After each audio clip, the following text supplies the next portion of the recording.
A gente começa falando sobre o acidente entre dois trens na noite de ontem em Mesquita, na Baixada Fluminense, região metropolitana do Rio. Cerca de 150 pessoas ficaram feridas quando duas composições se chocaram. Vamos falar ao vivo com o repórter Maurício de Almeida, que está na Central do Brasil, a estação de trem mais movimentada do Rio. Maurício, boa tarde. Como é que está a circulação de trens agora por aí?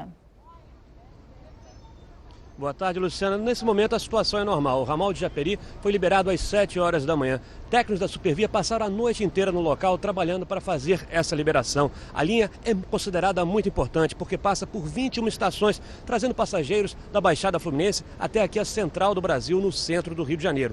Até o momento foram contabilizados 158 feridos nesse acidente, mas o número ainda pode aumentar, já que muitas pessoas não receberam socorro nem do Corpo de Bombeiros, nem da Supervia, foram diretamente para o hospital. Estavam feridas levemente e foram liberadas em seguida. Por isso a Secretaria Estadual de Saúde pode não ter relacionado esses atendimentos com o acidente lá em Mesquita. E o número de feridos pode subir ainda mais. A polícia, a Delegacia de Mesquita, na Baixada Fluminense, está investigando esse caso. Ontem já foram interrogados o supervisor da Supervia, que estava de plantão no momento do acidente, e uma das vítimas. A polícia também fez uma perícia na linha férrea e pediu as imagens das câmeras de segurança da estação.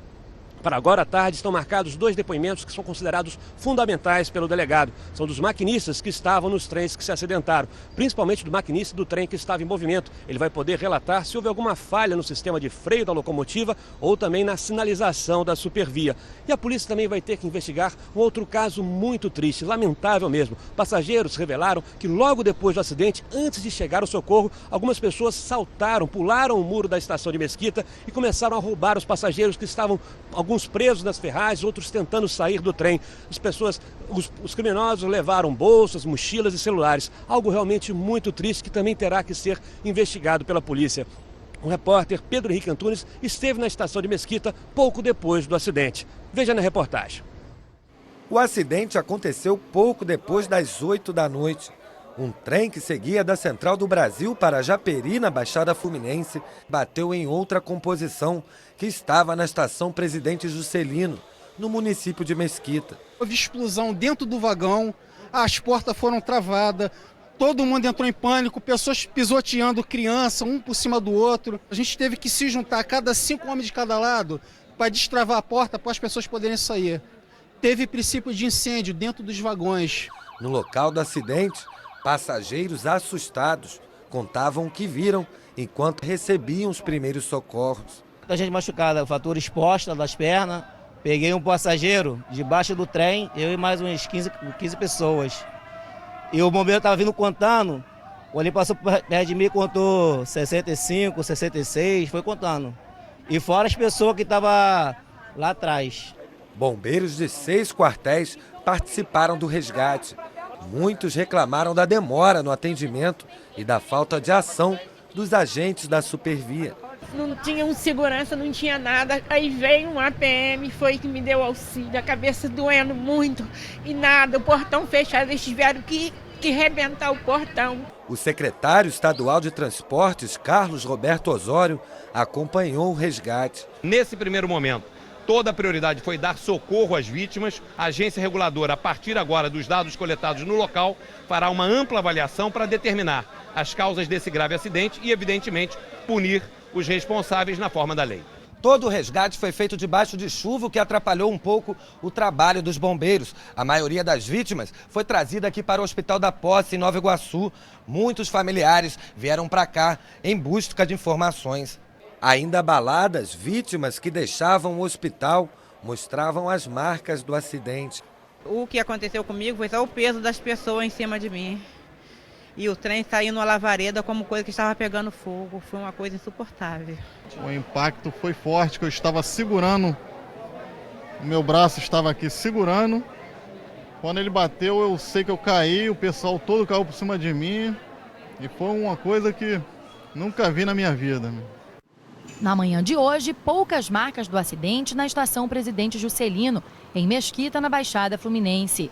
Segundo a Supervia, o serviço na linha do ramal Japeri foi normalizado por volta das 7 horas da manhã, depois de a linha férrea ser liberada por equipes técnicas. Quem usa o transporte diariamente reclama dos constantes atrasos e das composições cheias. E agora já tem mais de 20 minutos que não passa nenhum. Isso já é o normal mesmo, tá, gente? Realmente aqui, não, isso é o normal. É o normal mesmo, os trens vêm muito cheios. Eu acho que por isso até que se deu esse acidente, né? Poderia ter sido pior se tivesse sido fora da estação. Poderia ser uma coisa bem mais grave. Gessé chegou ao local do acidente na noite de ontem, pouco depois da colisão, e ajudou no resgate dos feridos. Ele lamenta as cenas que presenciou. Conforme a batida foi forte, os pessoal estavam tudo caídos no chão, entendeu? Pedindo socorro. E como estava assim, como foi muita gente, não tinha como os pessoal passar. Entrei na plataforma, eu e um colega meu, inclusive ajudamos as pessoas que estavam feridas, entendeu? Levando até o final da plataforma com a maca para poder colocar na ambulância, com uma situação horrível. Este vídeo postado na internet mostra a situação minutos após o acidente. A maioria das vítimas foi trazida para cá, para o Hospital Geral de Nova Iguaçu, também na Baixada Fluminense. A concessionária Supervia informou em nota que uma comissão de sindicância vai apurar as causas da colisão e as conclusões devem ser divulgadas em 30 dias. Bem, a AGETRANSP, a agência reguladora que regula os transportes públicos aqui do Rio de Janeiro, também está investigando o caso e pretende apresentar um laudo em 30 dias com uma possível punição à Supervia. Aliás, a AGETRANSP vem multando bastante a Supervia. Para ter uma ideia nos números, em 2013 a AGETRANSP investigou 87 ocorrências, em 2014 67. E esse ano já são 4 ocorrências, incluindo o acidente de ontem.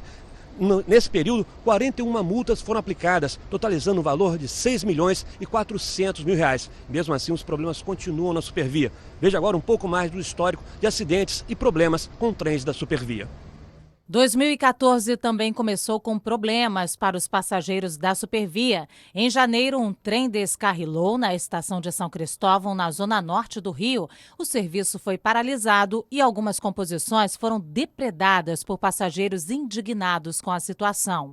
A causa do descarrilamento ainda está sendo apurada. Em março, 7 pessoas ficaram feridas devido a outro descarrilamento. Dessa vez, na estação de Deodoro, na zona oeste. A Supervia não divulgou o que causou o acidente.